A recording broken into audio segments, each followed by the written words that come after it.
All right, ladies and gentlemen, so continuing with our program, thank you, Fatih and the panel, for having a great discussion about this very complicated topic. Obviously, we could spend the entire morning talking about all of the economic, the technical, the policy elements of space security. But it's kind of interesting to think about the world of space security, and if you think about the origins of the internet and cybersecurity, how the early founders of the cybersecurity world really didn't even think about security from a perspective. And so I think what's going to be interesting is in space, as we move forward, we really have to think deeply about these norms and ultimately the sustainability of space. So what I'm going to do now is I'm going to introduce our next panel. This is actually going to be a GNF that's going to be focused on industry storytelling. And we're going to have a lineup of a number of very interesting companies, Virgin Galactic, Blue Origin, we'll have Alenia, Made in Space, Arianespace, and with SpaceX. And the moderator for today's this session is going to be Eric Stallmer, who is the CEO of the Commercial Spaceflight Federation. So for those of you who know Eric, he has been an actor, a very a contributor and an observer of the space community here in Washington, D.C. Before he came to the Commercial Spaceflight Federation, he was involved with the Space Transportation Association, as well as for a number of years serving with AGI and their satellite toolkit. So Eric comes as a well-experienced observer of the commercial spaceflight sector. And so I'm going to turn it over to Eric to basically lead this panel. So ladies and gentlemen, without further ado, let me introduce to you Eric Stallmer and this next industry storytelling session. Thank you. Eric?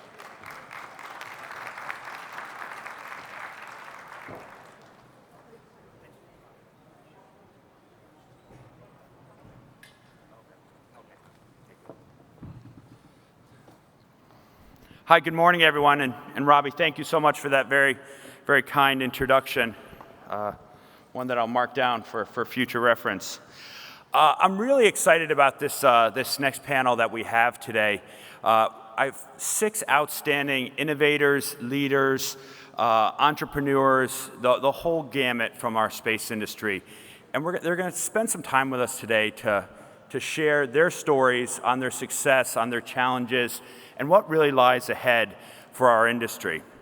You'll be hearing the stories of 6 companies that are the leading commercial space companies for space and innovation from the most important and knowledgeable executives in the industry.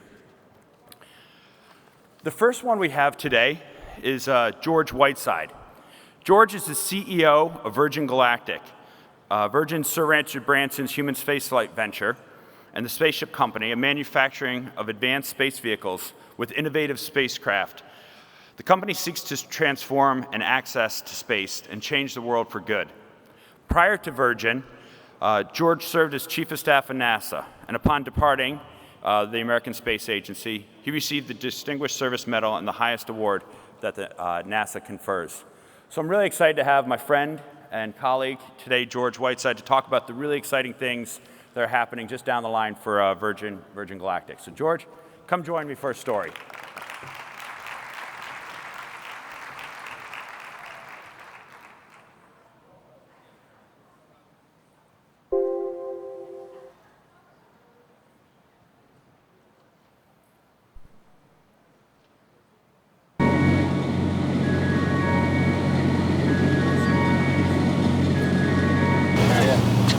Thank you.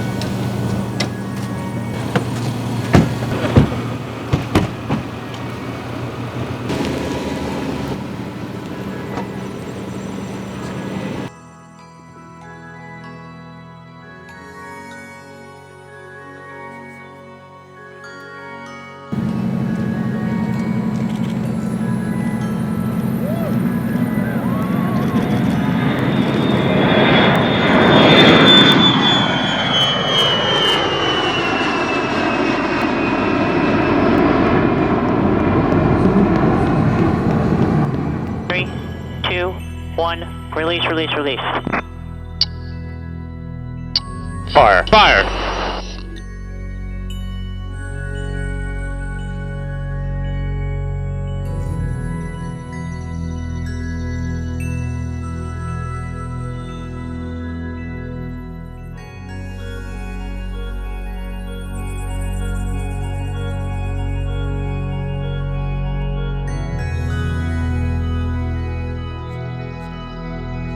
Hey, welcome to Space Scotland. Congrats, Steve. Welcome to the club, astronaut. Thanks, Space. I like this club.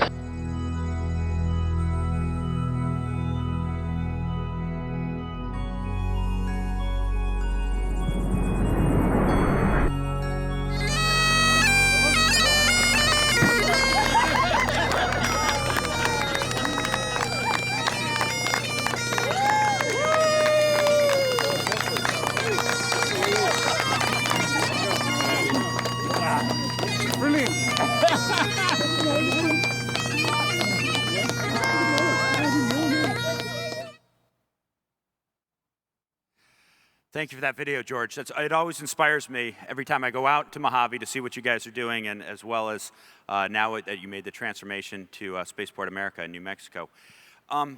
George, your mission at Virgin is to transform access to space to change the world for good. Can you describe how your company is and the services you provide, how they're accomplishing that, and what the vision forward is, and what do you have going on? Tell us what's exciting. Thanks, Eric. Great to be with you, and thanks for hosting this set of conversations this morning. Great to be with everybody this morning. I feel like I need to explain the bagpiping first as just an initial issue.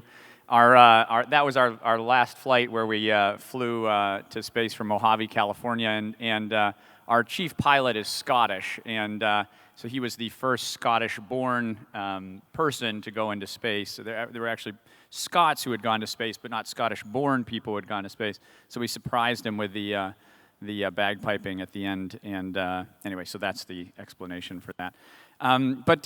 You know what our purpose is to open space for the benefit of Earth, right? And we want to hundreds and eventually thousands of people into space over the coming years. We're working to bring our operation down to Spaceport America in New Mexico, which is about to be ready, and we've now fit out the first couple of floors inside the spaceport where we've brought our carrier aircraft down to Spaceport America in New Mexico, and it's a really exciting time for the company. You know, I think over the coming years, we're going to see hundreds and eventually thousands of people fly into space, and that's going to be a profound shift for humanity. We're going to go from a time when, you know, not many people know an astronaut, although everybody in this room knows an astronaut, but when most people don't know an astronaut, to a time when most people do know somebody who's been to space. And I think that shift, that perspective shift of people going into space will have a profound impact on humanity. Absolutely. So, George, you had some pretty exciting news last week as you're ramping up to these first flights. So well, the crew needs to wear something. Do you want to talk anything about that? What's going on there? Yeah, so last week we announced our new spacesuits, which is done in a collaboration with Under Armour, which is their terrific partner, and they've done a lot of work. So we've been working on this for many months, over a year now, to develop this. And we actually have somebody who's wearing our spacesuit. So maybe if Karina can come on up, and maybe if I could, I'd just tell you a little bit about the suit and like the design features in it. I would love just it. because it's fun. Yeah. So this is our suit here, and this is what we unveiled in collaboration with Under Armour. I don't know if the people with the cameras could zoom in to make it a little easier to see this. I don't know if that's a capability that we have here, but anyway, so it's about 8 different types of fabric that they've been using from different parts of Under Armour's clothing, and just to take you through it, like basically we start off with the shoes, and they're using Under Armour's latest sort of shoe technologies, the ones that like Steph Curry and others are wearing now. And then we have a bit of padding in the knees and the elbows and the shoulders for the zero gravity phase, and also for the ride up. So we have, you know, we did a lot of testing with our customers, and they felt sometimes uncomfortable around the collarbones or the neck bones, and so these provide a little comfort padding there. And then there's some hidden pockets so that you can, we heard from our customers that they wanted to bring,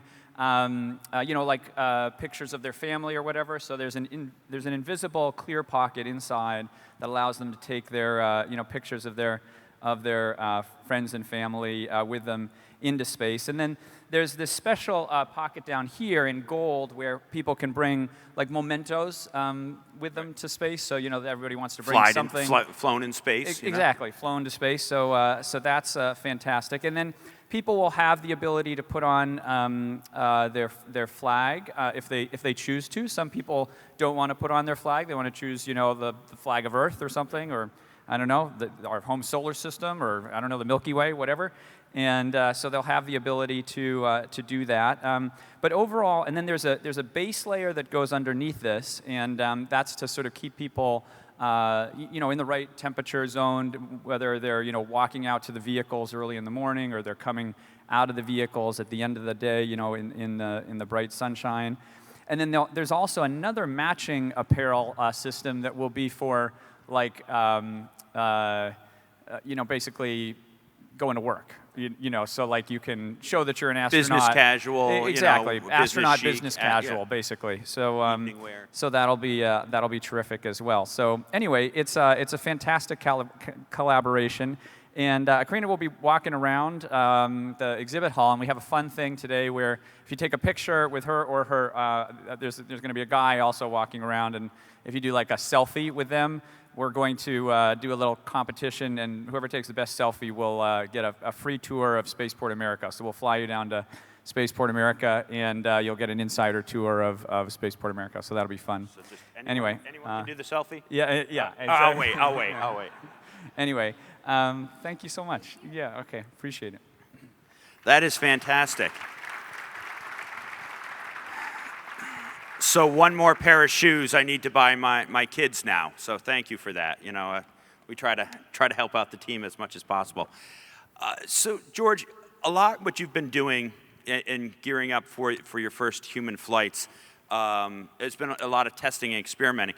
But you do a lot of work with NASA on some of the payloads and the microgravity research. And we think this is fantastic because I think the microgravity research is really a stepping stone to what we can do in orbit, on station and whatnot. Can you tell me a little bit about the work you guys have done on microgravity research on your flights? Yeah, so our first two flights that we did to space were for NASA's Flight Opportunities Program. So we flew a bunch of experiments in the back in each of those flights, and we're very grateful to the partnership that we have with NASA. Also grateful to the Commercial Spaceflight Federation for their advocacy for that program. And then we've also signed up other folks like the Italian Air Force just recently bought a flight to fly 3 of their researchers to space with their experiments. So it's actually the first human-tended commercial space flight, which will be really exciting to do hopefully next year. And the basic principle is what we want to do is we want to move to a model of iterative space science, right? So it's been, to be able to fly something to space, an experiment package to space, bring it down, look at the data, modify your experiment, and then fly it again 2 weeks later, and then fly it again 2 weeks later, fly it again a month later. And I think that idea of rapid innovation, of rapid learning with your experiment packages is something that I hope many of the folks in this community could take advantage over the coming years. There's going to be several providers that enable that more rapid ability to access the space environment, and I think that there's going to be tremendous discoveries that are part of that. Hey, George, given our audience here at the International Astronautical Congress here, tell us a little bit more how Virgin's outlook is. I mean, you're not just a Mojave company. You're not just a U.S. company. You're really a global company, especially with a lot of your customers. Can you elaborate on that a little bit? Yeah, so our customers come from about 60 countries now, which I think is a terrific indication of how many people would like to access space, would like to go to space if they could. And that's exciting to us. Like, we think of ourselves as a global company. Obviously, most of our folks are based in the United States. We build our vehicles in California, and then we'll operate them from New Mexico. And then our sales team is based in London as well. And so, I think what's exciting is that we have to do this all together. It's a global enterprise. And, for me, what's really exciting is that I hope within 5 or 10 years, every country on Earth has sent, a man and a woman to space, whether it's with us or somebody else, that every country sort of sees themselves in space. And I think that's going to be a really, again, another profound shift for humanity. Oh, that's fantastic. So in our closing minutes, what gets you excited? You know, getting up to work every day. What's driving you, and what's the big thing on your plate? Well, we're doing a couple things. We have a transaction that's happening right now, which will, I think, relatively soon, we expect to close in Q4, that will essentially bring us publicly traded on the New York Stock Exchange. So that's pretty exciting for us on a financial level.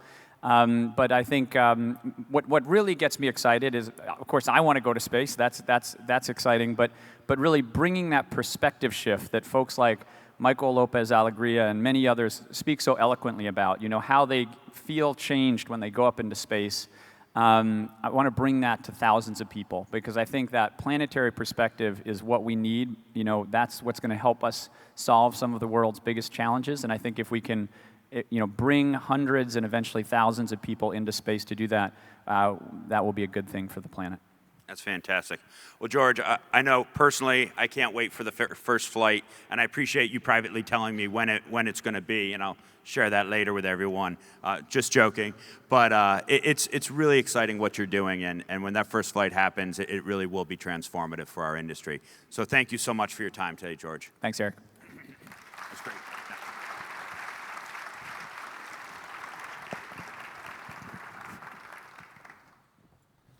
All right. So our next speaker is Donato Amorosa from Thales Alenia.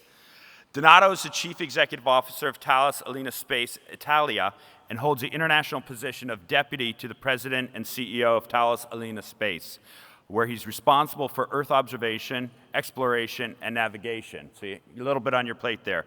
Donato came from Thales, from Alenia Armaci, sorry about botching that, the aircraft division of the Leonardo Group, where he acted as the chief operating officer.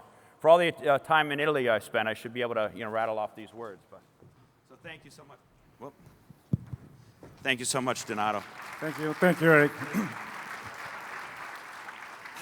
Tell us your story. Tell us what you've got going on. Yeah. First of all, good morning to everyone. I hope to push the right button. Yes, it is. Just one slide. I try to, tell my story shortly, but I try to be straight to the point.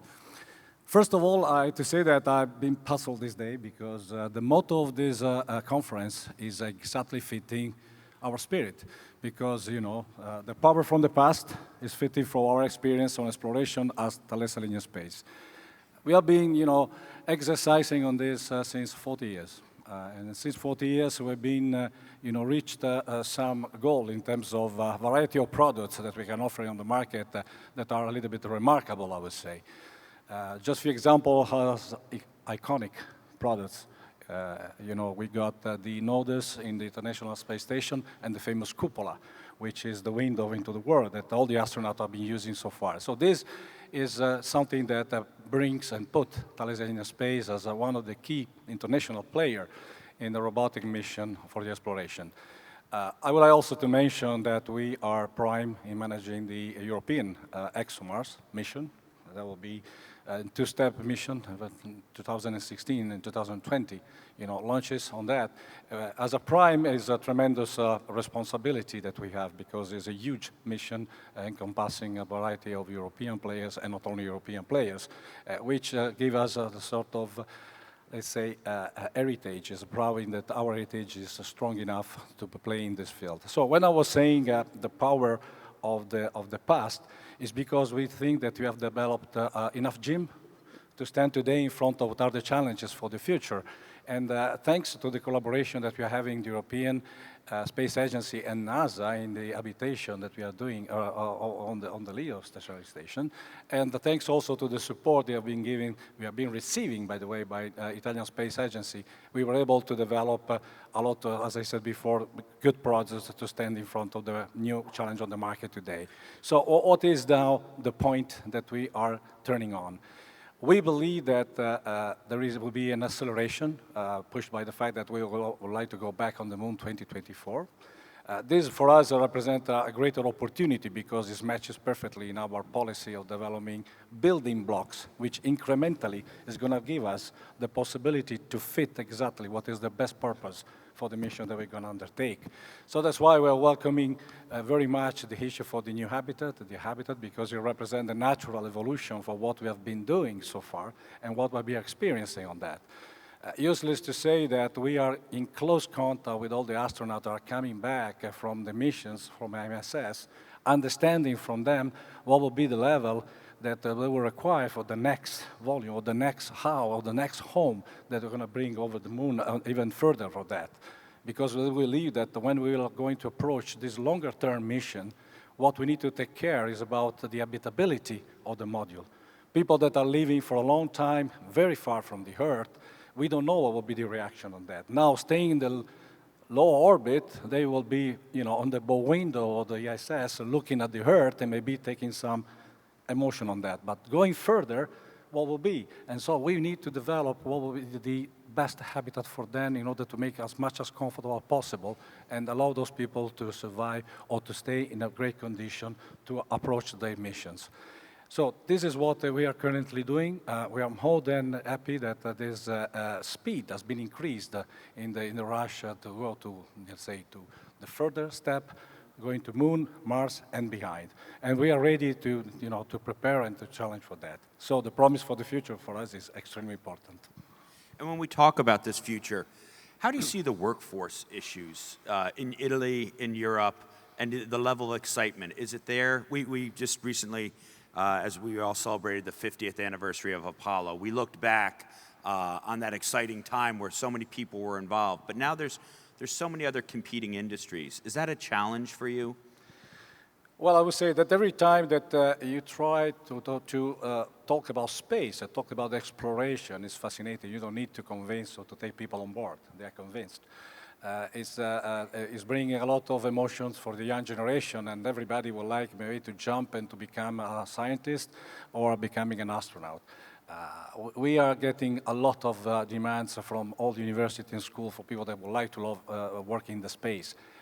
Government level, it's still something fascinating. I would say the recent interest that we see in Europe is coming back to the exploration on the space is again stronger, is becoming stronger. I would just quote that what is going to do Italy. Italy is supporting very much this. With a lot of support for the next ministerial as ESA, but is supporting also our industry as a Thales Arianespace to remain on board on that with maybe some investment and some common projects, just to be sure that we will let's say, exploit it in this opportunity for new space. Okay. And as I look, with the robotic exploration, the outpost development, the crewed missions, given your experience, I know you can't be biased, you're a father and with many children, but what's the one that really excites you? What gets you excited, every day when you're thinking about some of these programs? Going to behind the unknown. I mean, every time that you have to consider taking the white paper scratch from design, and then you have to look behind. Imagine the people that would like to live in a habitat that never was designed before, and try to imagine what will be the need, the requirement, and the things they would like to do over there. This is going to be extremely exciting. And so how to turn the technology enablers that we are doing in building block in something that is making it comfortable, appealing, and just to make it easier for everybody is the challenge, and every day that there's a chance that we're undertaking. It's making real great. Yeah, that is exciting. Here at this great international event, are you seeing the work that you're doing translate across borders? I mean, you talked about your partnerships with NASA and within ESA, but are you looking elsewhere, other continents, other countries, with your partnerships? No, absolutely. We are looking 360 degrees, I would like to say. We have a strong collaboration with the US. We have already, let's say, established cooperation or projects in which we have developed, commercially speaking, with Notre Dame, with the Sirius model from Orion.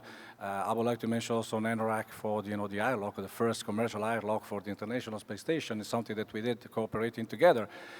But there is a quite interest of different nations around the world that would like, or country that would like to cooperate as well. We are open to discuss with everybody, but to see what will be the merging element to have a win-win to go through it. Well, you guys certainly are open for business, and you've got a lot of it. So it's been great talking with you today, Donato, and thank you so much for sharing your experiences and your story about the great work that you're doing at Thales. Thank you so much. Thank you, Eric. That was great.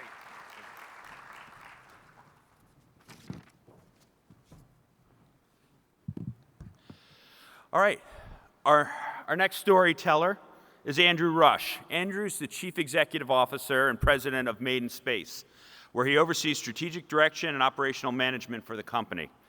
Since Andrew's appointment in 2015, he's expanded the company's operational footprint in the U.S. and has made an increase in its workforce by more than 50%. Prior to Made in Space, Andrew, and we're not going to hold this against you, but Andrew was a partner at a law firm at the PTC Law Group. So he made a healthy transition, as we like to say in the industry. So please welcome Andrew Rush.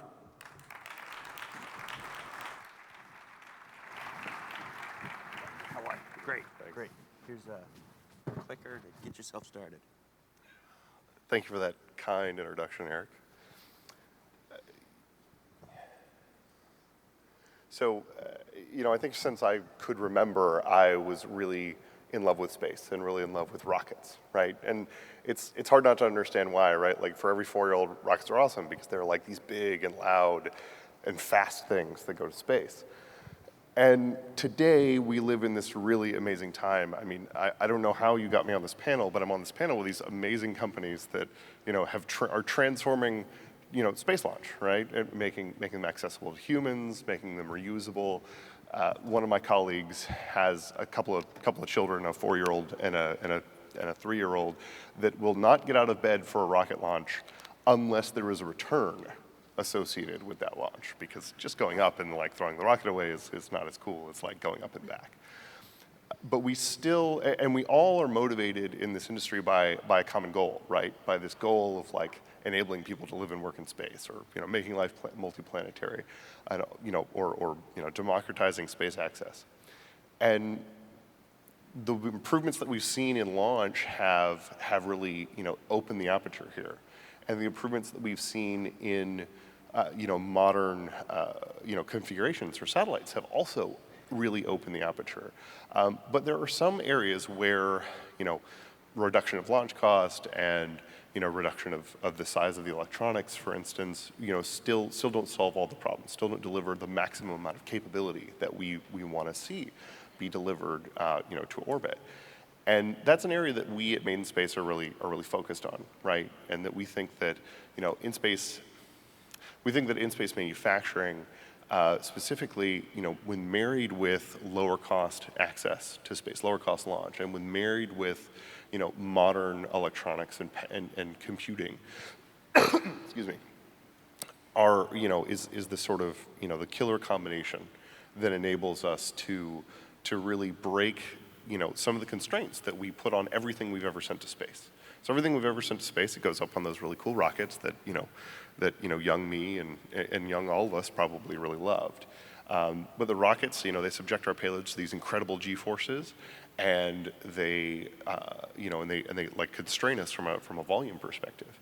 But if we can do manufacturing in space, if we can manufacture and assemble our large deployables, our large solar arrays, our reflectors on orbit from material that's tightly packed in the launch vehicle and doesn't really care how many Gs we subject it to, we can really expand the capability of these assets. This is something that we at Made in Space have been working on for close to a decade now. We've been able to demonstrate technology on the International Space Station, and now we're proud to say we're actually by working with NASA and leading a team that includes Northrop Grumman and others, we're actually building the very first satellite that's going to manufacture and assemble itself on orbit, which is really cool to say. Thinking about where we were, about 5 years ago, putting the very first 3D printer on the International Space Station, that was always the goal, was to transform the way we do satellite design, manufacture, and operation on orbit. And we're very, very excited and proud to be there today. That in just a few years' time, it won't be the trade space won't be which deployable will I use. The trade space will be, do I use a deployable, do I manufacture on orbit, or do I have some combination thereof? And that has really immediate tangible benefits, right? The very first satellite that we're going to put on orbit will have the capability to produce, 5 to 10 times more power than the state-of-the-art small satellite that exists today. And that amount of power really, it eliminates a design constraint for these satellites, right? They no longer have to, count every watt. Like we can put, power hog sensors on these small sats that we previously could only fly on large satellites, which lowers the cost of delivering capability to space. In longer term, this technology we see is incredibly cross-cutting, not only from an initial deployment, but also from a reconfiguration and a repair and a reconstitution capability in the future. And longer term, because of the cross-cutting nature of this technology, we really believe that in-space manufacturing and assembly will lead to every single satellite one day being manufactured in space. Well, Andrew, Made in Space is part of my story, and as you're entwined with it a little bit, my first week on the job, you hosted our board meeting, our CSF board meeting down in Jacksonville.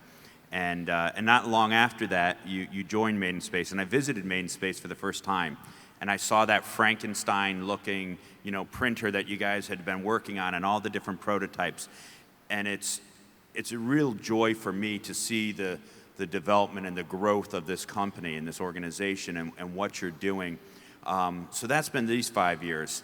The next 5 years, you've increased by 50% or so the growth. What are some of the other projections that you're seeing, and what are the things that on your dashboard that make you excited? Yeah, we get very excited about flying that first mission, flying Archinaut 1, and definitively showing that this technology is here and real and really delivering these next generation capabilities. In 5 years, I hope that we're seeing multiple missions, in sort of operational missions being deployed. We also hope to see, be making real progress in scaling, manufacturing some other areas, right? Deploying manufacturing technologies to the moon to help with human spaceflight operations, right? To make these missions safer and more reliable by having a manufacturing plant there to make tools and fixes for the astronauts. We also hope to see, the demonstration and the scaling of space-enabled manufacturing products. So making things like Z-Bland or doing metal processing on orbit for, that are actually profitable, from a unit economics perspective at current launch operation return prices. Really, all of this is about adding more launches to the pie, adding new capabilities, new ways that we're utilizing space, so that we can all, move seriously toward that goal of, millions of people living and working in space. That's awesome. How do you scale it? How do you scale the on-orbiting manufacturing, and how does that, by doing that, how's it going to transform the market in the way you guys see it? Yeah, that's a great question. So initially, our first missions are focused on small satellites. But very intentionally, the technology that we're using to manufacture large solar arrays, for example, is a technology that's a general manufacturing and assembly technology. So the same robotic manipulation that we're using on a 200 kilogram satellite could potentially be used on a 2,000 kilogram satellite. The same manufacturing plant to make structure could also be used on these larger assets. So the technology is directly transferable with, we're as low NRE as possible, as low as non-recurring engineering as possible. As we truly do scale up, different manufacturing technologies will be required to make larger structures or to meet mission requirements. But overall, the approach is to make a general manufacturing approach rather than sort of a point solution, so that we can, as quickly as possible, serve as many different markets as possible. And those markets, I mean, primarily, you started off with NASA being the focus customer, but with this international community, how do you see the growth, and where do you see the growth with the international marketplace? Yeah, like I mentioned, I think this is a technology that every single satellite mission can benefit from. So whether that's a civil space mission for NASA or for another space agency, whether that's a defense mission like a tactical communications mission, or whether that's a commercial mission, right? You know, doing telecommunications, being able to make bigger solar arrays or bigger reflectors is something that appeals across all of those mission spaces. We're proud to say that we're actively developing, several more missions at this time, and some of those are, in fact, international missions. That's fantastic. Well, Andrew, for me, selfishly speaking, it's been great to watch your growth. It's a company that really excites me, and I just, continue to wish you guys the best and continue to see the advancement of technology and the pushing of the envelope that you guys have done. So I want to congratulate you on that. Thank you, Eric. Great job. Thank you. That was awesome. Thank you, everyone.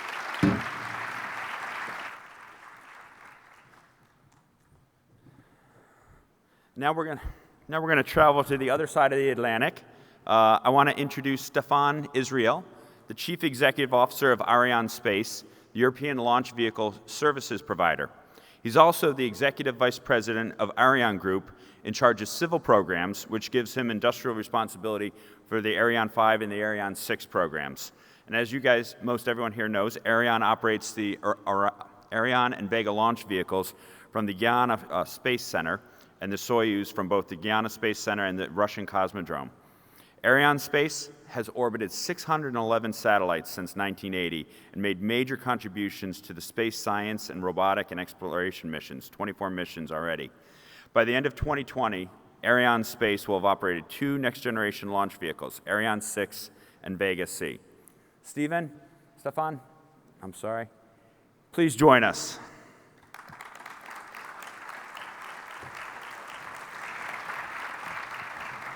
Do you prefer to sit or you want to use the podium? Well, it's up to you. We can. Okay, just conversation. Okay. So, Stefan, what story about, with Europe and more specifically Arianespace, can you tell me about space exploration and where you're going? So yes, hello everybody. I'm very happy to be with you today for this IAC Congress, which is a very important event for all our space community. I want maybe to insist on the fact that Europe and Ariane has contributed a lot to exploration and science. You see on this slide some key missions we have delivered. You see the automatic transfer vehicle, ATV, and we have launched 5 ATV from 2008 to 2014 to the International Space Station.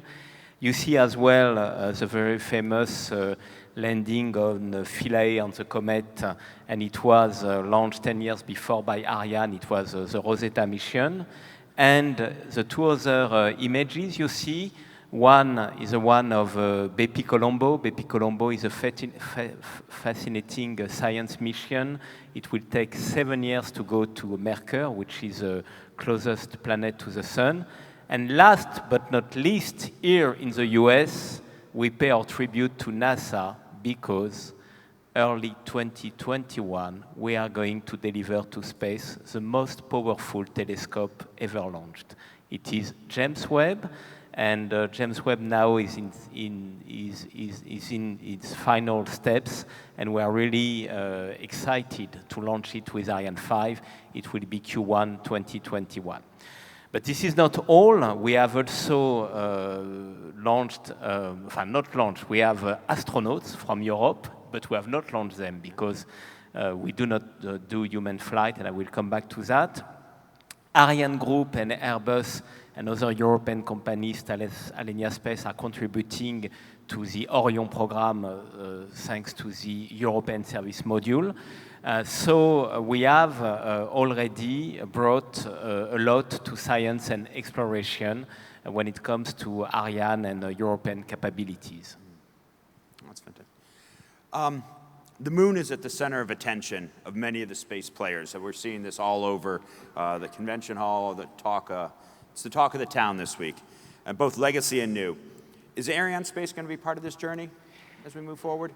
Yes, definitely. So the moon maybe as a small surprise, I would like to invite on stage a visage you will recognize. It is our famous astronaut Thomas Pesquet. And knowing that we will have to speak about the moon, I asked to Thomas if he was ready to deliver a few words to the IAC Congress, and just listen to Thomas. Hello, the 70th International Astronautical Congress. Hello, Washington, D.C., and hello, space lovers from all over the world. It is truly an honor to play a part in this exciting panel. 50 years after the first historical moon landing, humankind really stands at the dawn of a new era for space exploration, of which the moon is the first step. In the next decade, the future international outpost orbiting the moon, the Lunar Gateway, will serve as a base camp to engage in affordable and sustainable exploration of the lunar surface. Beyond its strong scientific interest, our natural satellite has so much to offer, starting with the utilization of its resources. The moon could provide water for life support, materials for equipment infrastructure, and as well as propellant for rockets to go even further into deep space. In this new thirst for the moon, which attracts space agencies and private companies all over the world, Europe is in working order to play a key role. Thanks to its high versatility and performance capacities, Europe's new launch vehicle, Ariane 6, will be able to transport any kind of payload towards the moon and help turning it into the 8th continent of our blue planet. I personally was lucky enough to fly to space once already for 200 days on board the International Space Station. But I've always had the dream to fly further and deeper into space. I certainly hope to be part of this next step of space exploration. Just imagine how thrilling it will be when one day soon we hear a mission manager announce with the Ariane 6 perched on its launch pad just minutes from takeoff. Godspeed Ariane 6, Godspeed Europe, let's light this candle and go to the moon.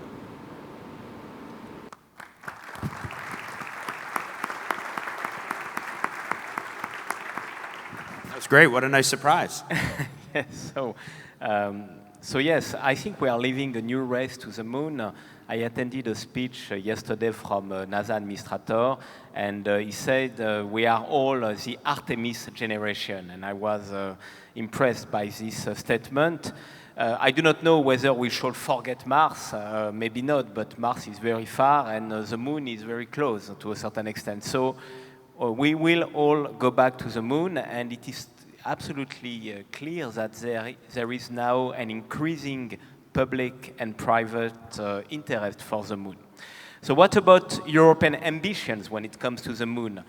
We have a roadmap which is under the responsibility of ESA. You know that David Parker is the director for exploration in ESA. You may not be familiar with the acronyms I'm going to quote, but they will be part of our future story to the moon. E3L, it means European Large Logistic Lander.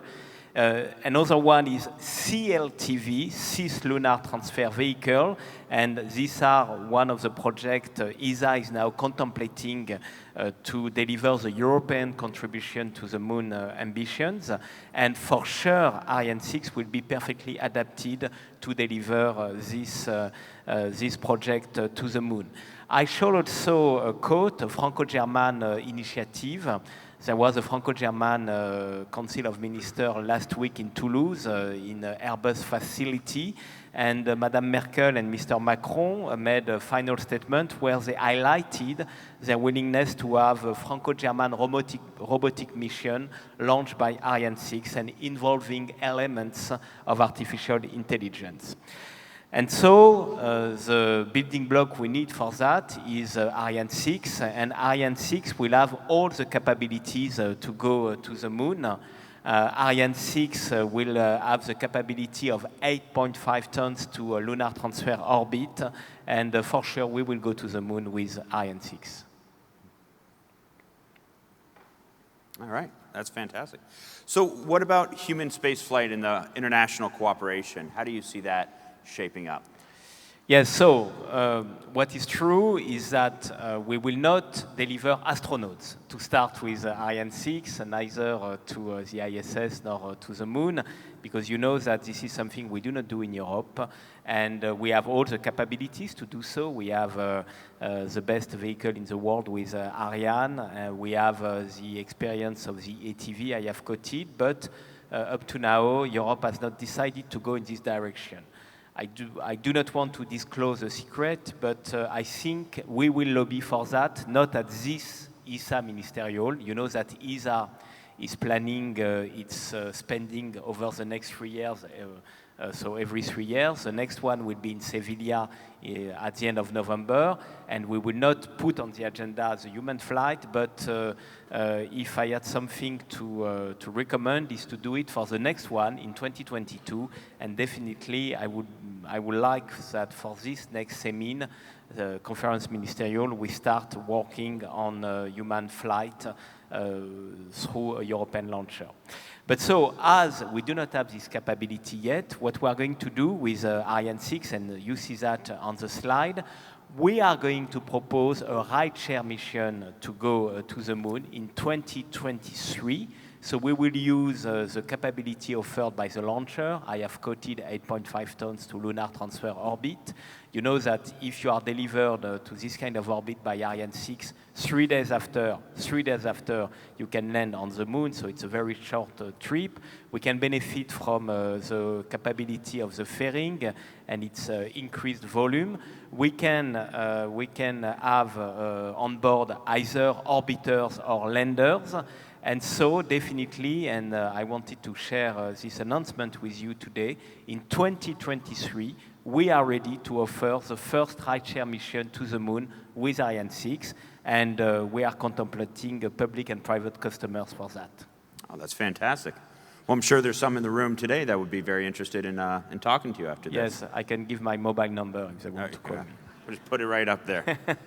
Well, Stefan, that is fantastic, and that's great news. Having just traveled to Europe last week, I know the excitement for spaceflight and human spaceflight and the exploration, how excited people are there, and that transcends all borders. So I think you guys have been a great leader in international cooperation, and under your leadership, certainly as the growth of Ariane has the success that it's seen has been nothing short of fantastic. So I really appreciate you bringing a friend on the stage with us today, a great ambassador to the international community, and I'm very excited about your good news about 2023. Thank you so much. Thank you very much. Thanks a lot. That was great.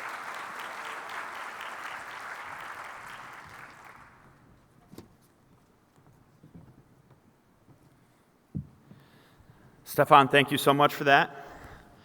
Now, the next storyteller I'd like to bring to the stage is Brett Sherwood. Brett recently joined Blue Origin as the Vice President of Advanced Development Programs, where he's responsible for the development of in-space systems and services. Brett came to Blue from JPL, where he was the founding manager of the JP Innovation Foundry, and later the program manager for the Solar System Mission Formulation. And before JPL, Brett was at the Boeing Company, another small aerospace company we've worked with. So, Brett, please join me and tell us your story.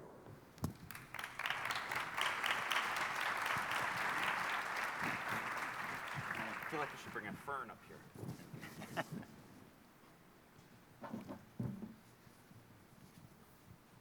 Thanks, Eric. Thank you all for being here this morning to hear some stories. I guess the first thing I want to start with is some news that you heard earlier this morning about the Artemis program and our approach to it. So you all know that Artemis is our generation's Apollo. Artemis, twin sister of Apollo, will bear some resemblances to her brother and will have some differences. But a very aggressive schedule as NASA has laid it out for us. So earlier today, our founder announced the partnership that we've formed to execute this mission in partnership with NASA. I was thinking about the theme of the conference, which is the power of the past and the promise of the future. And so, in our view, that's this team. That is the power of the past and the promise of the future. It's a big job, and bigger than any one company. We all have to work together to get this amazing task done. I wanted to spend a few minutes on what I call story vignettes about things that really ought to happen, probably will happen on the surface of the moon. We see images of vehicles and we kind of know what the very early steps of missions back to the moon will be, but we don't focus too much, and I think we all ought to. We all have a responsibility to help people who are not in our profession understand why this matters and what we'll really be doing when we go back to the moon. As you've heard our founder say, the moon is a gift. It's a planet full of resources that's only 3 days away. And so we really need to learn to operate there and use its resources. So I just wanted to talk about a couple of things that are maybe not discussed so much that should be exciting to average people. A couple of things about science, a couple of things about development. So here you see a few examples that I just picked almost at random from the vast array of things that we're going to do scientifically on the moon. You know, we have meteorites on Earth that came from Mars, right? And so imagine how much more material has been exchanged between the Earth and the moon. And in particular, there are pieces of Earth on the moon from a time on Earth that's been obliterated by erosion and tectonism and weathering on Earth, and from a time on Earth when life originated. So scientifically, these are precious pieces of Earth. Not easy to find on the moon, but that's some of the best treasure we're going to find there. Imagine also a geology laboratory equipped like the International Space Station is equipped for research, but to which robotic landers can bring parts of the moon, samples from around the moon, to a central geology laboratory to be investigated.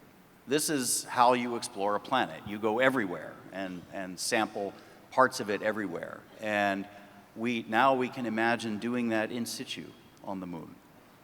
And the third is one of my favorite examples from a couple of years ago. By going to the far side and laying out a radio observatory, it turns out we can also do seismic investigations with fiber optic cables and lay those out at the same time that we lay out the radio observatory. So that would give us both enormous amounts of information about the interior of the moon, which is probably important if we're going to be expanding and settling there, but also then give us scientific information out to what we call cosmic dawn, far back in time toward the beginning of the universe. So these are just a couple of things when you wonder, is it flags, footprints, do we drive around in rovers, what do we do? These are some very, very potent scientific things that need to be done and can be done and will be done on the moon. A couple of words about some development things. Okay, so we want to survey resources, obviously. That's a hard thing to do, right? It's a hard thing to do if you put down in one place and drill a couple of samples, maybe bring some things back to Earth to really understand them. The way resource companies on Earth do it is with extensive surveying, right? So we need vertical distributions, horizontal distributions. We need to understand the environmental conditions within which these resources occur, and that all precedes our ability to tap into them and use them. But we will learn how to use lunar materials, regolith and so forth, and make use of those environments. And then finally, and very excitingly and relevant to a conversation that was just here a few minutes ago, we need to learn how to start making things out of what we find on the moon. So all that's coming in our lifetimes now. That's really super exciting for all of us. I know you've got questions, and I know what one of them is. Well, I got a couple. So I think maybe it was about 6 months ago, here, maybe in this very room, where Mr. Bezos unveiled Blue Moon to the world. And he told a great story about the stepping stones and the building of infrastructure. If you want to have this advanced civilization, you have to start with the basic infrastructure. And so you guys have started that with New Shepard. Can you talk to me a little bit about the similarities between New Shepard and Blue Moon and how that it all fits together? And I bet, and lastly, as I was looking at, and I heard the story of assembling Blue Moon, I bet you that some of those folks wish they could have left it here those 6 months instead of shipping it all back. But that's just logistic cost. Hey, we're in the space business. You got to stay mobile. You got to be mobile. But yeah, tell me about the similarities. Yeah. So as you know, New Shepard is a vertical takeoff, vertical landing, reusable LOX hydrogen vehicle. And as Jeff has said many times, he said it again this morning, we didn't need to do LOX hydrogen for the mission that you see New Shepard doing. So really it was a technology pathfinder for the company to learn hydrogen propulsion and to learn the GNC, the guidance and so forth for how to land a vehicle vertically. And all of that feeds forward directly to the Blue Moon lander because we will have a LOX hydrogen engine, the BE-7, a deeply throttling engine. When you're landing, all the propellant's gone, the vehicle's very lightweight at that point, so you have to throttle back the engine in order to get the thrust to weight to 1 so that you can land. And so making a very high performance engine that can do that really from the ground up was a very important thing for the company, and learning how to control a vehicle to land vertically was the other piece. So you see a vehicle that can do suborbital tourism, but it's also a technology pathfinder for the company. I think I may have, yeah. So here you see the BE-7 kind of as part of our suite of engines.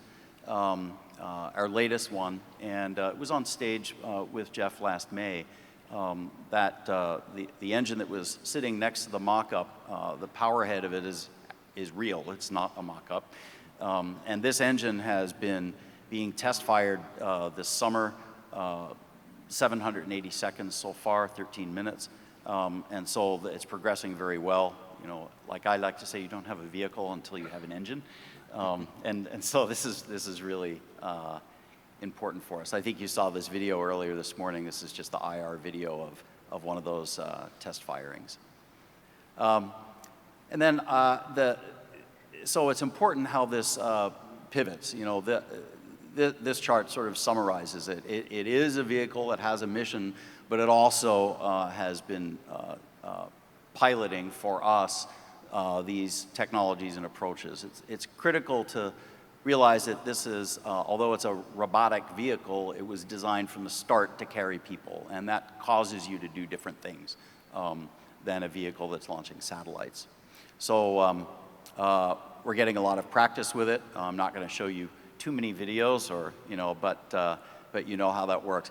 I want to show you where this goes next, and that is this is to scale. So New Glenn, as you heard this morning, is a really big rocket. Its payload bay is so big that New Shepard can fit inside it. And so that's our orbital rocket. Will fly for the first time in 2021 and is the basis for many other things that we plan to do in the future. So it has a lot of characteristics you would expect. The first stage is reusable, will be reused many times. Very big fairing. I don't like the word massive. The fairing's not massive. It's actually very lightweight. But it's got a lot of volume in it. And this shows the payload capacity to LEO. And where this takes us is toward the company's vision, right? These are steps along the path to get us to the vision that's guiding all of us at the company, which is, it's easy to say, millions of people living and working in space, but we all know that's where we're going. Somehow, that's where we're going. And it's really important to take steps with that future in mind, because that, again, causes you to make decisions differently than if you're addressing markets that exist today. This is building markets for tomorrow. It goes to things like this that you've seen our founder discuss last May. This is a vision that really pulled all of us into this business, I think, or at least many of us, and it's what we're building. It's very exciting to see this, and having been just out at the factory not long ago, just to see the continuation of the work that's being done is just remarkable. For in our final question, you have this international community here. What do you have to tell them to excite the audience, and how they can cooperate and work with Blue? Well, yeah. So a model to think about, really, which is how our business operates, but I think can be advanced more intentionally, is think of building an ecosystem, right? So there's room in this future. This is such a grand vision. There's room for big companies, small companies, all kinds of companies, laboratories, universities, agencies around the world. This is about humanity. This is not just about one nation or one company. And so it's very necessary that we build partnerships and interactions that are mutually beneficial. We know what our role is. It's about enabling infrastructure that opens up space resources for the benefit of Earth. All kinds of companies, startups and traditional companies, all have visions. They all have corporate identities. They have objectives. And what we need to do is synthesize those things together. This is way, way bigger than any one actor. That's great. Well, Brent, thank you so much. Again, you continue to tell a great story. Your company tells a great story, and we'd like to be a part of it. So thank you. Great job. That was awesome.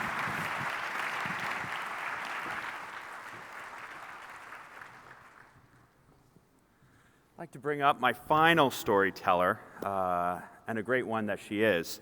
Gwen Shotwell is the president and chief operating officer at SpaceX, where she's responsible. There's a couple SpaceX fans there, where she's responsible for the company growth and the day-to-day operations. In 2018, Forbes listed Gwen as the 59th most powerful woman in the world. That was 28, so now it's got to be up to like 42nd or something. But previously to work at SpaceX, Gwen worked at Microcosm and the Aerospace Corporation. Gwen is one of those leaders that you call, she's got the double I, the innovation and inspirational leaders. And I'm really just thrilled to be able to share the stage with you today, Gwen. So.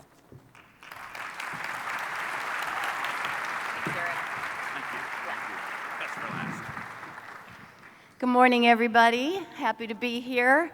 And what would a presentation by me be without videos? The more videos I show, the less I have to talk and get in trouble. We like hearing you talk. We like hearing your story.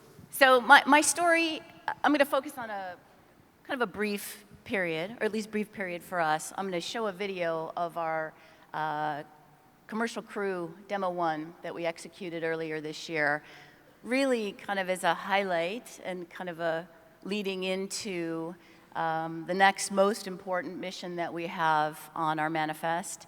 It's actually not the next mission, but it's the next most important mission on our manifest, and that is to fly Bob and Doug, the two astronauts from NASA, on the Demo 2 spacecraft. But before I go into that, and before we chat about that part of the story, I'm going to show the Demo 1 video, get everybody going. Hopefully there's great music.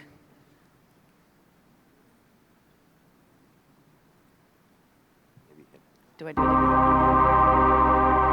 Ice launch trajectory and countdown net. Pad is clear. Go for launch. 10, 9, 8, 7, 6, 5, 4, 3, 2, 1. Ignition. Liftoff.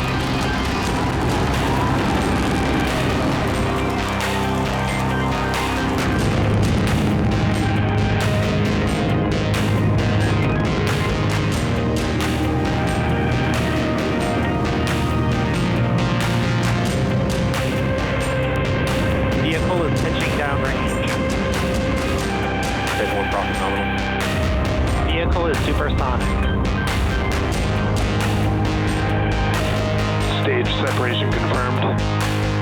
Vac ignition. Landing legs have deployed, and Falcon 9 has landed. Dragon, separation confirmed.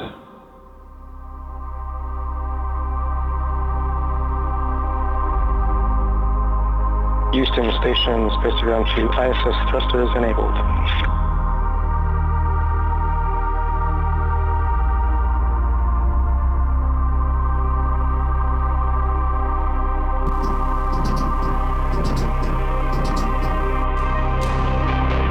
Houston station, Dragon hatch opened at 13:07. On behalf of Ripley, Little Earth, myself, and our crew, welcome to the Crew Dragon. Houston station on 2, ISS crew is ready for departure.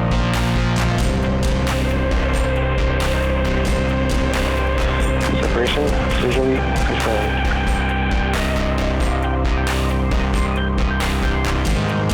We have visual on Doge. We have 4 health sheet. Recover this is DRC. Dragon has landed.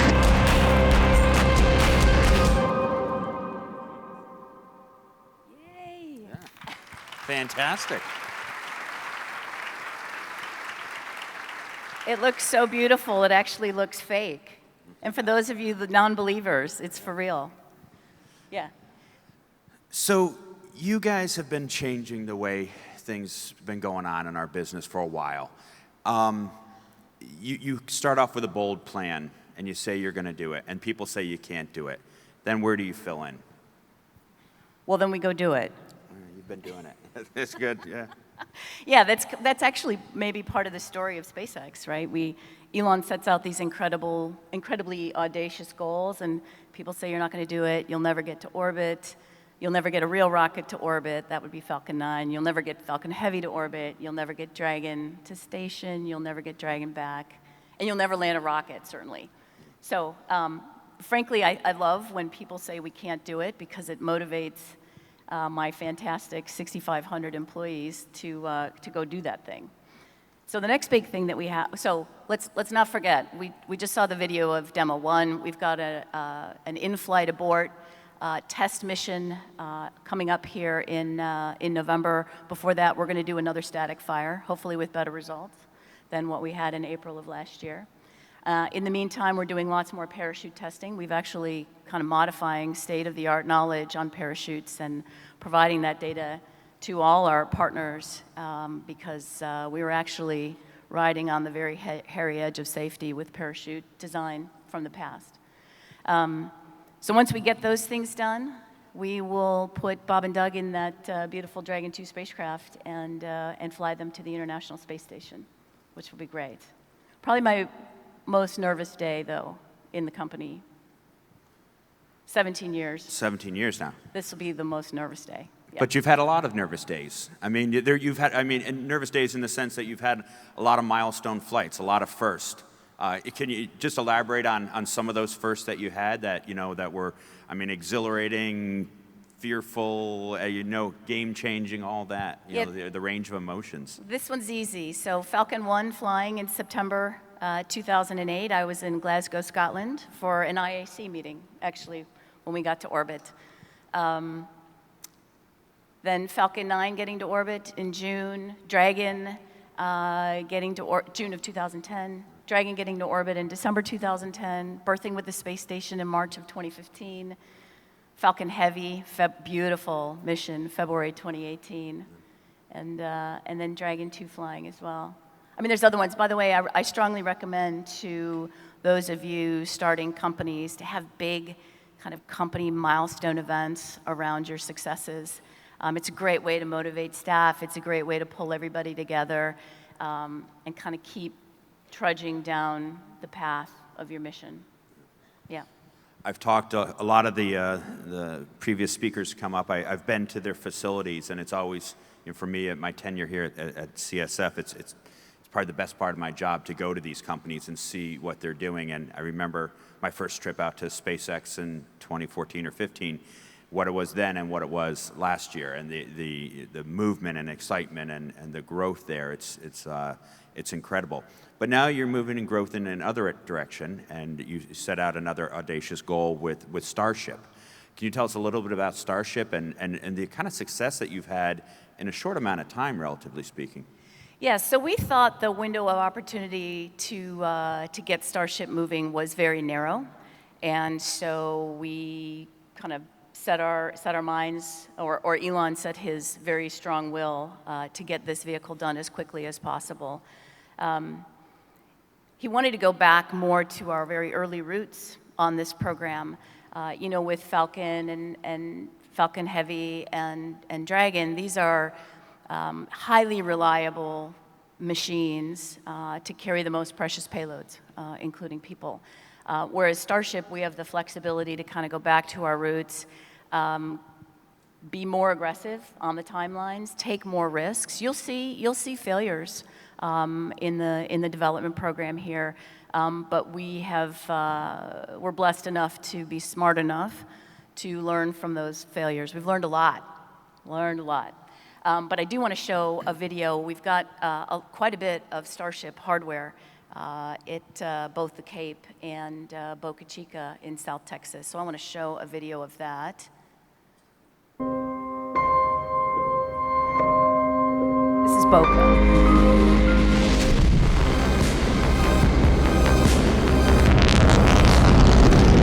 McGregor.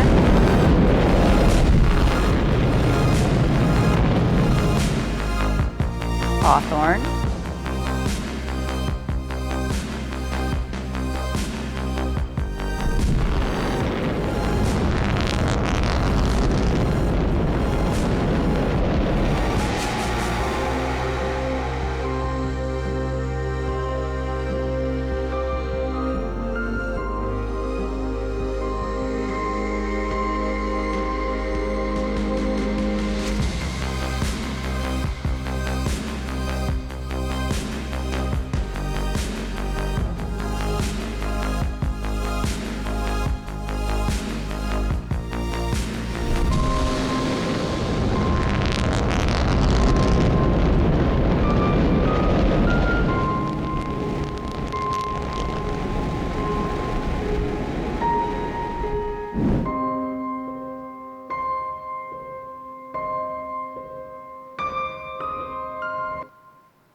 Yeah, so that last bit was a simulation. The early parts were real, just to be clear.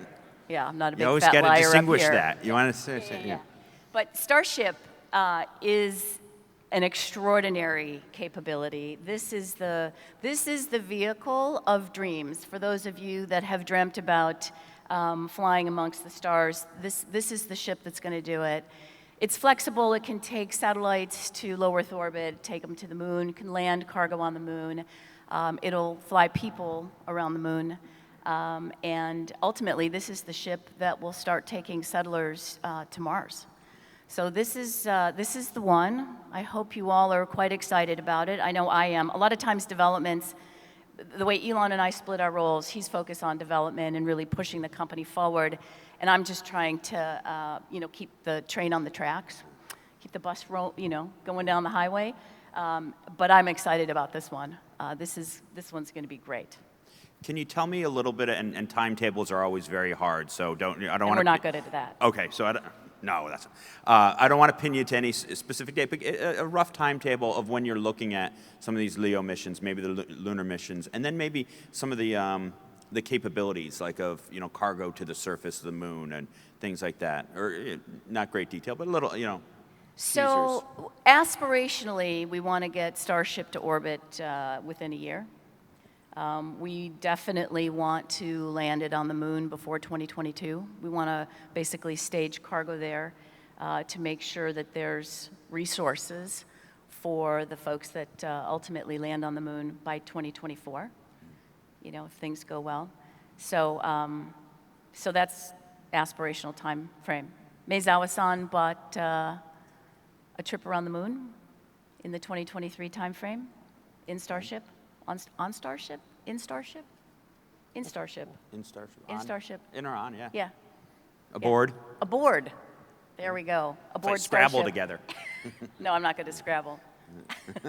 Math Scrabble, maybe. Well, you do other things very well. So, and I think everyone appreciates the yin and the yang of you and Elon's relationship and vision on moving the company forward. So, talking to this international crowd, what excites you? What do you see for the future? I mean, you've laid out a great future already, and you know, for you guys, the future is now in a lot of ways. But working with the international community, as we were talking earlier today, you know, I was talking to one of your customers that you launched in 2015, and how transformative, and this goes for all launch companies, it's, you know, not exclusive to SpaceX, but to be able, you know, as we're reducing the cost to launch and the accessibility for space, what it's enabling companies, but countries, to the capabilities that they have that they otherwise wouldn't have. And that's the transformational thing for all these companies out there of how we're reducing the cost of all